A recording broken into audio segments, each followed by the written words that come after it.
Lucy Sal lleva una serie de videos que por alguna razón he estado en la informalidad, hablando de la palabra de Dios. Yo, perdón, he tocado el pecado como una enfermedad incurable y mortal. He tocado la cruz como algo brutal, inhumano, barbárico. He tocado la ley como la contingencia del cristiano. Contingencia entendida como los límites que no debemos de cruzar, aunque muchos estamos buscando en la ley el hasta dónde no me voy al infierno, que no debería de ser.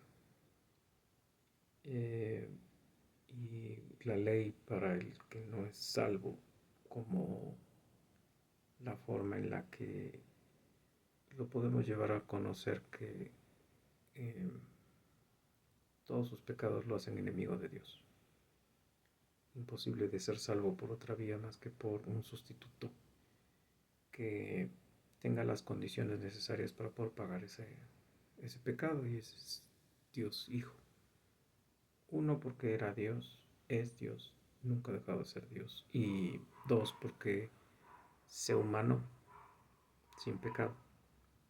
Esa humanación sin pecado le permitió vivir la ley sin pecado, superar todas las tentaciones y después hacerle la imputación del pecado de nosotros para que Él muriera en la cruz como sustituto. Si Él hubiera muerto por sus propios pecados, no tendría la posibilidad de meterse y salvarnos a nosotros. Por eso Él tenía que llegar sin mancha, limpio, como el cordero inmolado sin defecto que se usaba en el Antiguo Testamento, al que se le imputaban los pecados poniendo las manos encima. Él muere fuera de la puerta de la ciudad, por decirlo de alguna manera, y porque muere en el Gólgota, y muere por sus elegidos. ¿Quiénes? Pues el pueblo elegido, los que seamos salvos, y los que no, pues no. Y ahorita te quisiera decir, bueno, estoy tratando de ser muy sencillo en esto.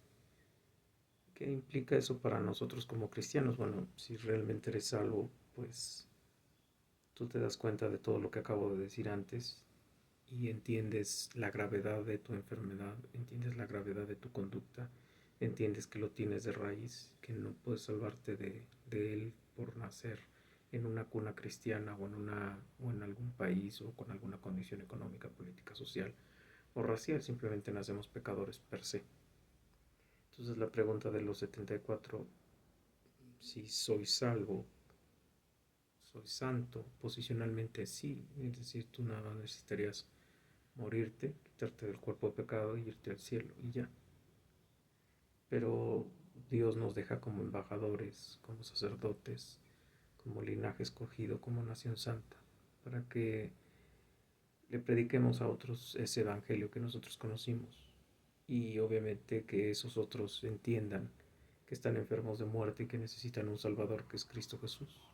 Y que no hay otro, ni hay penitencias, ni hay expiaciones, ni hay santos, vírgenes, ni nada que los pueda salvar. Pero en ese trance de evangelizar, tú evangelizas y al mismo tiempo muestras los frutos del arrepentimiento y muestras los frutos del Espíritu Santo con conductas de acuerdo a la ley, que es a lo que le llamamos buenas. Y es por lo que la palabra santo significa apartado, separado, ungido, preparado para cosas sagradas. La ley es sagrada, es santa. Entonces, por lo tanto, cuando tú tratas de cumplir la ley y yo, estamos siendo santos, santificados, separados para ser vasos de barro limpiados para buenas obras. Entonces, las buenas obras nacen de una mente santa. Esa santificación la hizo el Espíritu Santo al meterse y ocupar el lugar de la mente podrida. Nos puso la mente de Cristo. Y Él te enseña que tú tienes que cumplir la ley. La revisas en el Antiguo Testamento, la revisas en el Nuevo Testamento, la escuchas de boca de Jesús, la escuchas en boca de sus profetas, la escuchas en boca de sus apóstoles. Y escuchas las advertencias de los apóstoles al final, cuando nos está diciendo que vienen en la iglesia pastores vestidos de pastor, pero en realidad son lobos, ovejas que no son ovejas, ovejas que son cabritos, nos dice que en el mundo hay cizaña y trigo, etcétera, etcétera, etcétera.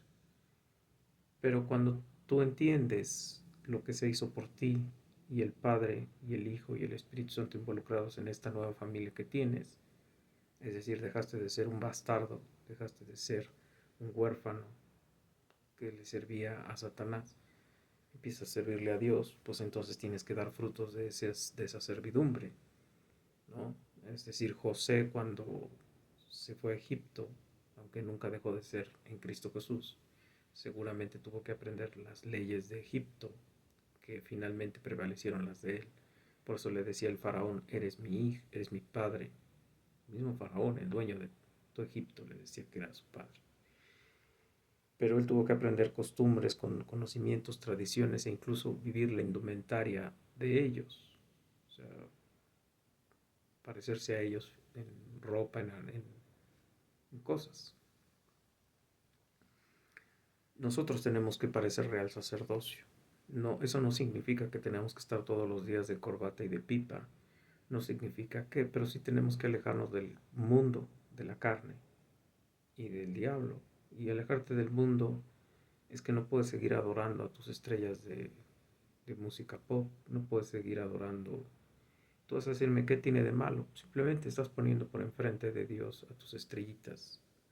Debes de dejar de estar usando tu tiempo para estar en tus redes sociales viendo tus cosas que según tú te entretienen y te avientas media hora, 1 hora, 2 horas, 3 horas de basura.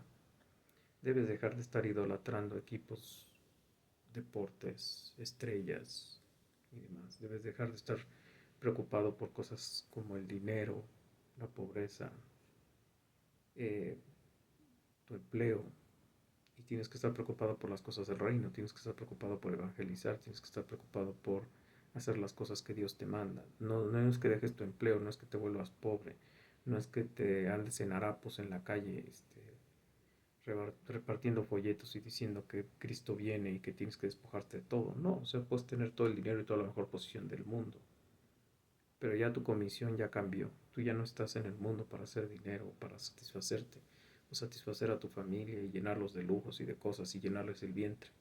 Ahora es evangelizar. Ahora es vivir de una manera santa. Y entonces para eso está la Biblia, para que tú sepas lo que le agrada y lo que le desagrada a Dios. Y lo que le agrada hacerlo y lo que le desagrada decir, no, no lo voy a hacer, punto, porque lo dice la Biblia, punto. No voy a ir a una iglesia donde hay pastoras, porque a Dios no le gusta. No es que eso es legalismo, no, no es legalismo, la Biblia lo dice. Si la Biblia no dijera que no debe de haber pastoras y yo estoy inventando que no debe de haber pastoras, entonces sí habría un problema. No, es que la Biblia sería un legalismo si yo llego a un templo y digo, es que hay pasto y Dios dijo que no debía de haber pasto, o no hay pasto, debe de haber pasto porque somos ovejas. Eso es una estupidez. Dios nunca dijo eso. Las primeras, los primeros lugares donde se predicó fue en las casas y en catacumbas y en cuevas y en cosas donde nada que ver. Entonces, no juegues con la diferencia con el legalismo. Si Dios dice no, tú debes decir no. Si la Biblia dice viste de tal manera para ir a la iglesia, tú vistes de tal manera para ir a la iglesia. Si la Biblia dice que blasfemar es malo, si decir groserías es malo, si tener una actitud negativa, odiadora, eh, respetuosa, de desear el mal y esto y aquello es pecado, pues no lo haces. Y pides a Dios a través del Espíritu Santo que te dé la fortaleza para solamente transpirar bondad, mansedumbre, paz, paciencia, longanimidad, fe, y no oler, apestar al mundo, ser una cloaca, ser lo que le dijo Jesús a los fariseos. Les dijo, fariseos hipócritas, de verdad que por fuera pues, se ven como sepulcros blanqueados, pero nada más abren la boca y son cloacas llenas de peste, de muerte, ¿no? ¿Por qué? Porque su raíz no estaba en Dios, estaba en ellos y en sus buenas acciones y en justificarse unos a otros y decir que eran salvos, y que eran sanos y que no necesitaban salvación. Y la salvación era de Roma, pero no de ellos. Ellos mismos estaban santos. Ellos no estaban a un paso del cielo. Una persona como Nicodemo se da cuenta que no es cierto. Entonces va y le pregunta a Jesús, ¿qué necesito? Le dice, de cierto, si no naces de nuevo, estás perdido, viejo. Entonces nosotros por eso tenemos que ser santos y tenemos que santificarnos. No es que tú quieres ser santo, pues allá tú. No, güey, es tu santificación, es una obligación de todo cristiano. O sea, no es que a mí se me ocurra, no es que yo lo diga, no es que en tu iglesia, porque son unos liberales, tú puedes hacer lo que quieras, no, es que es una obligación bíblica. Entonces tú tienes que ser un fanático religioso cristiano. ¿Qué significa? Que todo lo que dice la Biblia lo trates de vivir todos los días. ¿Cómo te acuerdas todos los días de que la Biblia dice algo? Pues la lees todos los días. Y todos los días tratas de terminarla, y todos los días tratas de apropiarla, y todos los días tratas de entender sus promesas y sus regulaciones, y lo que le agrada a Dios y lo que no le agrada a Dios. Y entonces sientes temor de fastidiar tu relación con tu Padre, que es Dios, que antes era tu juez, que era tu verdugo, que era todo en contra. Cuando tú te encuentras con Jesús y Jesús es tu Señor y Salvador y Él se puso en el altar de la misericordia, entonces tú tienes perdón de pecados. Y entonces te guste o no, tienes que ser manso, tienes que ser humilde, tienes que ser longanímico, tienes que ser pacífico, tienes que llorar por tu pecado, tienes que reconocer que en ti no hay nada bueno, ni virtuoso, ni puro, ni nada, y tienes que estar peleando todos los días. Señor, ayúdame, Señor, sácalo, Señor, quítalo, Señor, a través de ti. O sea, soy consciente de que lo estoy haciendo mal. Yo pongo de parte mía, pero también tú tienes que obrar en el Espíritu Santo. Uno, no llamarme la atención y también reconectar mi cerebro para que no piense en esas formas, no actúe en esas formas, no se conduzca en esas formas, no busque esas formas para estar en el mundo, porque eso es pecaminoso, ¿no? Y entonces, te guste o no, tienes que ser manso y humilde. Te guste o no, tienes que seguir aprendiendo de la Biblia. Te guste o no, tienes que leer la Biblia.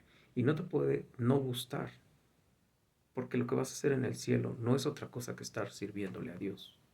Si ahorita en la tierra no te gusta oír la Biblia, leer la Biblia, predicar la Biblia, hablar de la Biblia, oír de la Biblia y estar encerrado 24 horas en la Biblia, entonces no eres cristiano. Porque eso es lo que vas a hacer en el cielo. No vas a estar jugando tenis, no vas a estar con muchas mujeres hermosas, como dicen los musulmanes. No vas a estar, ¿no? Vas a estar sirviéndole al Dios de dioses, Rey de reyes y Señor de señores, y viviendo en la nueva tierra, en el nuevo mundo, disfrutando una creación sin dolor, sin tristeza, sin muerte, sin mancha, sin pecado, adorando a tu Dios. Vas a dejar de oír eso.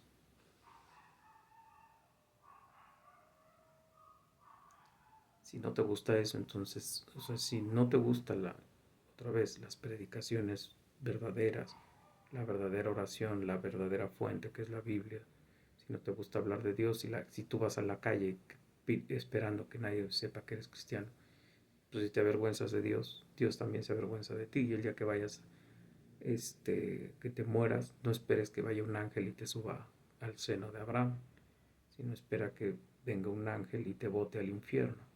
Y cuando tú digas, es que Señor, Señor, yo fui a una iglesia, sí, pero nada más fuiste como un hipócrita. Hiciste algunos rituales, pero nunca me aceptaste como tu Señor y Salvador, y te avergonzaste de mí. Nunca te sentiste orgulloso de mí. Nunca. Así como los LGBTQ dicen que son lo que sean, así debe uno de andar en la calle. Nuestro primer dato en el currículum es: hola, soy cristiano, soy en Cristo. En lugar de decir soy licenciado y maestro en, o soy doctor, no, soy en Cristo, mucho gusto. Porque Él es tu Señor y Salvador, porque Él puso la cara por ti, porque Él murió en la cruz por ti. Te guste o no. Si no te gusta, entonces no eres cristiano. Ve pensando en otro deporte. Ve pensando en soportar dolor interminable en una cama de gusanos y en el fuego y el azufre que nunca se apaga.